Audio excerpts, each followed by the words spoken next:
Allahu Allahu Allahu Allah Allahu Allah.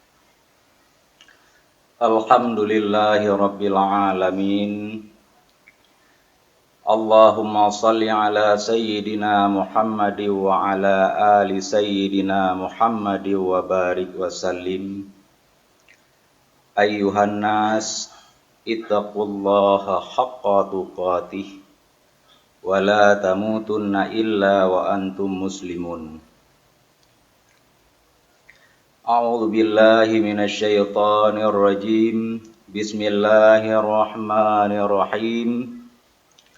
Ya ayyuhalladzina amanu kutiba alaikumus shiyam kama kutiba alal ladzina min qablikum la'allakum tattaqun. Shadaqallahul azim. Hadirin jamaah Jumat yang dirahmati Allah, puji syukur kehadirat Allah Subhanahu wa ta'ala. Selawat dan salam kepada junjungan alam Nabi Muhammad sallallahu alaihi wasallam, kepada para sahabat, tabi'in, tabi'in, ulama mutaqaddimin dan ulama mutaakhirin. Penghormatan pertama sekali kepada Imam Syekh, seluruh pengurus masjid, remaja masjid, badan kemakmuran masjid, panitia pembangunan masjid, dan seluruh jajarannya. Penghormatan pula kepada alim ulama, tokoh masyarakat, istimewa kepada seluruh jamaah Jumat yang dirahmati Allah. Hadirin jamaah Jumat yang dirahmati Allah, mengingat bulan Ramadan hari ini terhitung baru 6 hari,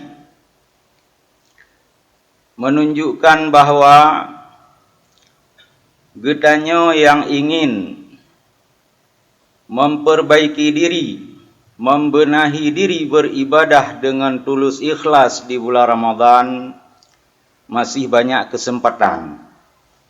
Belum lagi melewati 10 yang pertama. Maka menjadi penting rasanya sedikit mengulas, memaparkan tentang ibadah puasa. Hadirin jamaah Jumat yang dirahmati Allah, puasa merupakan ibadah yang sangat istimewa. Khususnya puasa bulan Ramadan hanya dikhususkan kepada umat Nabi Muhammad. Umat sebelumnya juga ada puasa tetapi tidak puasa di bulan Ramadan. Maka penting bersyukur karena hari ini getanyo sudah dilahirkan oleh Allah menjadi umat Nabi Muhammad, sehingga rahmat yang begitu besar dapat getanyo nikmati uronyo. Hadirin jamaah Jumat yang dirahmati Allah, Imam Ghazali menyebut kepada puasa dengan sebutan Miftahul Qurbah, Asasul ibadah. Artinya apa? Bahwa puasa tersebut merupakan fondasinya ibadah. Jika ibadah puasa yang getanyo laksanakan hari ini dan seterusnya kuat, maka ibadah-ibadah yang lain juga akan ikut kuat. Sebagaimana kalau kita tamsilkan kepada sebuah bangunan, fondasinya kuat, maka bangunannya juga akan ikut kuat. Miftahul Qurbah, puasa ini merupakan kunci pintu, sebuah gerbang menuju mendekati diri kepada Allah. Maka jika puasa ini bagus, sempurna, diterima oleh Allah, berarti sudah terbuka peluang, terbuka pintu bagi kitanya untuk mendekatkan diri kepada Allah. Ini menjadi penting untuk kitanya renungkan. Kalau puasa tidak benar, tidak sah, atau tidak diterima oleh Allah, yang pertama sekali fondasi ibadah yang lain kita belum kuat. Yang kedua, pintu untuk mendekatkan diri kepada Allah belum terbuka. Hadirin jamaah Jumat yang dirahmati Allah. Ibadah puasa, kenapa Imam Ghazali menyebutkan seperti itu? Karena memang dalam pandangan Allah, puasa ini adalah ibadah yang sangat istimewa. Al-Quran Surat Al-Baqarah ayat 183, sebagaimana yang telah khatib baca pada muqaddimah. Ya ayyuhalladzina amanu, hai orang-orang yang beriman, orang-orang yang sudah meyakini, bersyahadat, membenarkan segala sesuatu yang dibawa oleh Rasulullah. Kutiba alaikumusiyam, diwajibkan kepadamu berpuasa, kama kutiba alal ladzina min qablikum, sebagaimana yang telah diwajibkan kepada orang-orang sebelum kamu, kepada umat-umat terdahulu, umat-umat sebelum diturunkan Nabi Muhammad.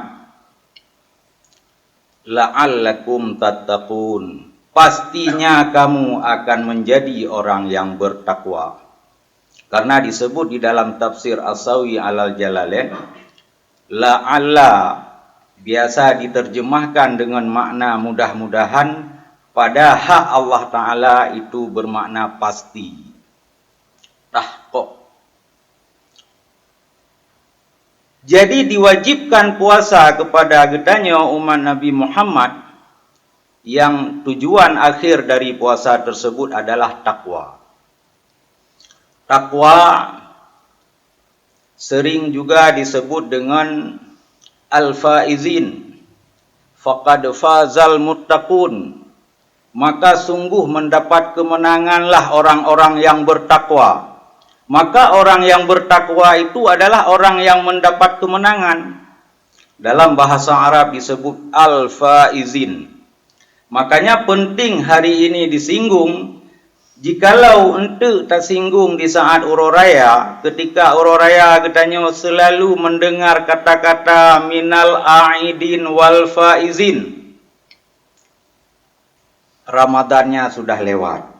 Padahal untuk meraih titel al-a'idin wal faizin itu adalah dengan beribadah di dalam bulan Ramadan. Apa itu al-a'idin? Kita sering mendengar minal a'idin, itu adalah doa. Jadi ketika kita berjumpa dengan teman di suatu tempat ataupun dalam suasana ururaya, akun minal a'idin wal faizin. Bak DP dalam iklan-iklan minal a'idin wal faizin. Baliho-baliho juga seperti itu. Apa itu minal a'idin? Semoga kamu menjadi bahagian dari orang-orang yang kembali, yang bersih, yang bertaubat. Wal faizin, dan bahagian dari orang-orang yang mendapat kemenangan. Inilah yang dimaksud dengan la'allakum tattaqun. Mudah-mudahan pastinya kamu akan menjadi orang yang bertakwa. Hadirin jamaah Jumat yang dirahmati Allah. Untuk meraih dua titel tersebut, al-a'idin wal faizin, ini bukanlah perkara yang mudah. Tapi saya di bulan Ramadan berpuasa, memang betul. Mandum katanya puasa. Bahkan Allah melalui sebuah hadis kursi, riwayat Abi Hurairah berkata Rasulullah sallallahu alaihi wasallam, berkatalah Allah, "As-siyamu li wa ana ujzi bih." Ibadah puasa itu milikku, kata Allah, dan akulah yang akan membalasnya. Begitu istimewanya puasa di bulan Ramadan. Coba bayangkan kalau kita tamsilkan dalam kehidupan sehari-hari, ada suatu perkara yang tidak bisa diwakilkan kepada orang lain. Ini menunjukkan persoalan itu sangat penting. Puasa, Allah tidak mewakilkan kepada orang lain untuk membalasnya. Tetapi Allah sendiri yang akan membalas. Coba bayangkan bagi kitanya, apabila terus sira pembesar urmoh dia intat paket yang gepegah hanjut len wakilkan wak gop. Uronyo len sendiri yang akan menyerahkan, barangkali betapa bahagia kitanya. Menankeh ketika di uro kiamat, Allah menghantarkan sendiri amalan ibadah puasa kitanya dan akan dibalas secara pribadi. Yang menjadi pertanyaannya, apakah ibadah getanyonyo diterima sehingga layak untuk mendapat balasan dari Allah? Secara teori benar, Allah akan membalasnya. Tetapi balasan Allah itu apa? Menyegot, alhamdulillah. Menyehanagot paki. Maka wajar Imam Ghazali mengatakan di dalam Bidayatul Hidayah, jangan pernah kamu menyangka jika kamu berpuasa, bahwa puasa itu hanya menahan diri dari makan dan minum dan bersetubuh. Jadi bekna dalam pikiran tanya, bahwa setelah selesai menahan makan dan menahan minum, tidak bersetubuh dengan istri, berarti saya sudah puasa, selesai masalah. Itu belum menurut Imam Ghazali. Kenapa? Karena setiap ibadah itu ada adabnya. Getanya berpuasa juga ada adabnya, ada etika. Yang tekedi tak berpuasa tanpa adab berarti getanya tidak sopan. Ketika kita dianggap tidak sopan, maka apakah masih yakin bahwa puasa saya diterima Allah? Tajak abak rumah urang menyahana sopan, hana rida urang po rumah. Tak pegah habang urang menyahana sopan, han senang kepegah habang gedanyo. Padahal yang terpegah betul. Tetapi karena tidak sopan, maka tidak diterima. Menansyid persoalan ibadah. Ibadah itu bukan hanya sebatas menahan lapar, menahan haus, dan menahan bersetubuh. Ada tata keramanya. Imam Ghazali mengatakan, adab yang pertama supaya puasa gedanyo sempurna, menjaga seluruh anggota tubuh gedanyo dari hal-hal yang dibenci oleh Allah. Apa yang dibenci oleh Allah? Makruh, lebih-lebih yang haram. Anggota tubuh gedanyo, mata, mulut, hidung, telinga, tangan, kaki harus mampu getanyo jaga selama getanyo berpuasa. Kalau itu sudah mampu getanyo jaga, maka barulah kita dianggap orang yang berpuasa yang penuh dengan sopan santun di hadapan Allah. Maka ada 5 perkara yang geyu hindari di dalam saat getanyo berpuasa: tidak mengupat orang lain, tidak berkata dusta, hana tak pengut-pengut gop, hana bersumpah palsu. Itu dosa yang ditimbulkan oleh mulut. Menansyid mata, banyak sekali yang bisa kita lihat hari ini. yang kadang-kadang dari penglihatan getanyo bisa menimbulkan dosa, menansyid telinga, dan lain-lain. Itu etika yang pertama. Etika yang kedua, kata Imam Ghazali, berusahalah kamu berbuka puasa dengan makanan yang halal. Hana makna getanyo tat hendu tat hengrah seuro puno, namun di saat memasukkan makanan ketika berbuka puasa dengan makanan yang haram. Makanan yang haram bisa saja karena proses mendapatkannya dengan cara yang haram, dengan cara mencuri, dengan cara riba, dan lain sebagainya. Bisa saja ketika proses pembuatannya haram. Tanya suami, tayak minta rezeki cula calo, tak usahakan rezeki yang kita bawa pulang ke rumah adalah rezeki yang halal. Terus urumo ketika dicok oleh urang inang gedanyo, oleh perumah gedanyo, karena tidak ada ilmu pengetahuan, dia tidak pandai menyucikan makanan, darah-darah itagun, darah-darah diceruh. Maka makanan yang halu yang tak usaha oleh gedanyo berubah menjadi haram. Haram memakan najis. Maka perlu ilmu. Perle tayu yak murno kiban cara tapu suci makanan. Kiban cara makanan yang tatagunyo wujud ke halu. Kalau istri belum ada ilmu, kewajiban kita suami untuk menyuruh istri, membiayai istri supaya dia belajar kembali. Kalau tidak, maka getanyo termasuk orang yang membiarkan keluarga berada di dalam maksiat. Orang yang membiarkan berada keluarga di dalam maksiat, dayus. Kata para ulama, dayus tidak akan pernah mencium bau syurga. Jangankan masuk syurga, bau saja tidak bisa dicium. Katanya bahwa bau syurga itu keluar harumnya bisa sejauh perjalanan 500 tahun. Jauh be syurga. Berarti getanyo sejauh itu tidak bisa mendekati syurga. Karena pakan be mentang hana terempok cium. Itu dayus. Semoga getanyo bukan bahagian dari dayus. Maka keluarga getanyo yang berada di dalam maksiat, jangan biarkan. Anak getanyo berada dalam maksiat, jangan biarkan. Pulau melawitnya. Tengah marak-maraknya judi online. Kita sudah tahu semua bahwa hukum berjudi itu haram. Dan haramnya daruri fiddin. Mudah diketahui dalam agama. Bagaimana kalau seandainya hanya melakukannya saja berdosa? Tapi ada yang kadang-kadang sempat mengingkari haram berjudi. Na'udzubillahi min dzalik.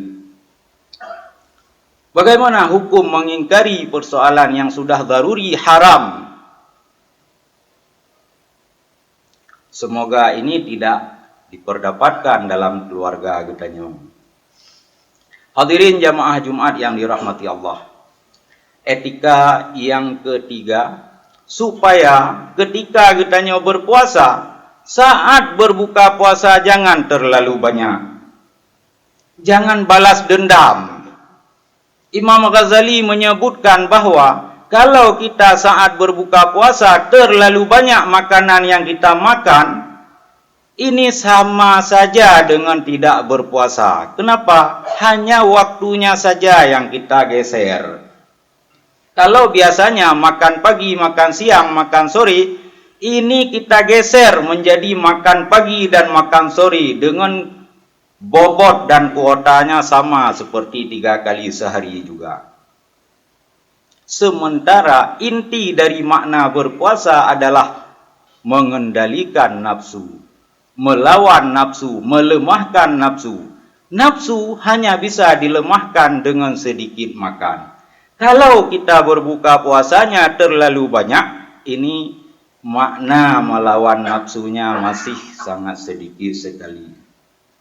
Bahkan di dalam riwayat yang lain Imam Ghazali mengatakan bahawa Allah melaknat perut orang-orang yang dipenuhi dengan makanan yang halal. Urang menyeka kepajuh makanan haram ujung-ujung laknat dari Allah. Itu yang dipenuhi makanan halal bengih Allah. Na'udzubillah menyetagedi tawa ba etika yang kedua benar. Penuh perutnya dengan makanan yang haram. Berat lom berarti Allah nelaknat urang tersebut. Maka kalau etika-etika seperti ini mampu kita jaga. Bersungguh-sungguh. Karena jalan menuju surga itu tidak mudah. Jalan menuju surga itu penuh dengan perangkap. Penuh dengan duri. Susah sedikit sekali orang yang bisa mencapai jalan ke surga. Sementara jalan neraka itu mulus, mudah, nikmat, indah sekali. Maka wajar sedikit yang sampai kepada surga. Maka kitanya harus berusaha. Baik menan-menan ada nama katun du tun gerah. Haber helum kali helum puasa. Itu berarti kita terlalu cepat puas. Dalam persoalan ibadah jangan terlalu cepat puas. Usahakan. Besok lebih lagi diusahakan. Besoknya lebih lagi diusahakan. Mudah-mudahan dengan menjaga beberapa etika yang telah disampaikan barusan dan ada lagi yang mungkin tidak dapat kita sampaikan di sini karena waktunya terlalu singkat. Mudah-mudahan kegigihan kitanya dalam menjaga etika tersebut akan menuai hasil. Mudah-mudahan puasa yang kitanya laksanakan akan makbul diterima oleh Allah dan pada saat kita berbuka di hari lebaran nanti memang gelar minal a'idin wal faizin itu benar-benar disematkan kepada kita. Maka menjadilah getanya orang-orang yang dipersaksikan oleh Allah kepada malaikat. Allah akan memanggil para malaikat, "Hai malaikat, coba lihatlah hambaku. Benar tidak seperti yang aku janjikan bahwa aku akan menjadikan khalifah di permukaan bumi." Amin, amin ya rabbal alamin.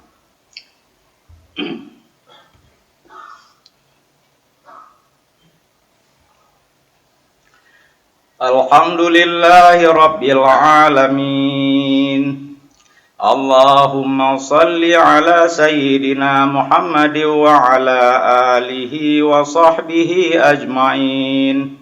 Ashhadu an la ilaha illallah wahdahu la syarika lah wa ashhadu anna Muhammadan abduhu wa rasuluh. Allahumma salli ala sayyidina Muhammad wa ala alihi wa sahbihi ajma'in.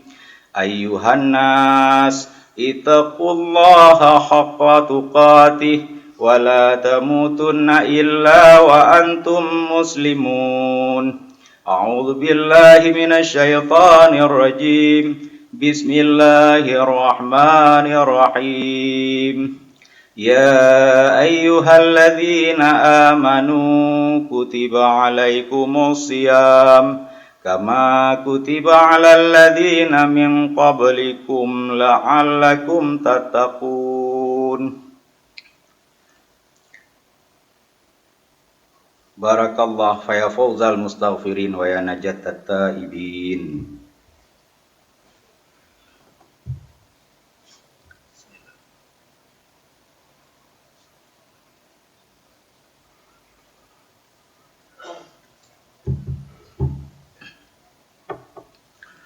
Alhamdulillahi rabbil alamin. Allahumma salli ala sayyidina Muhammad wa ala ali sayyidina Muhammad wa barik wa sallim.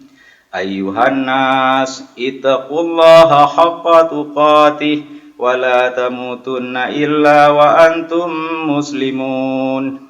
Innallaha wa malaikatahu yusalluna 'alan nabi. Ya ayyuhalladzina amanu sallu alaihi wa sallimu taslima. Allahumma ghfir lil muslimina wal muslimat wal mu'minina wal mu'minat al ahya'i minhum wal amwat bi rahmatika ya arhamar rahimin. Allahumma inna nas'alukal huda wa tuqa wal afafa wal ghina birahmatika ya arhamar rahimin. Wa la dzikrullahi akbar wallahu ya'lamu ma tasna'un.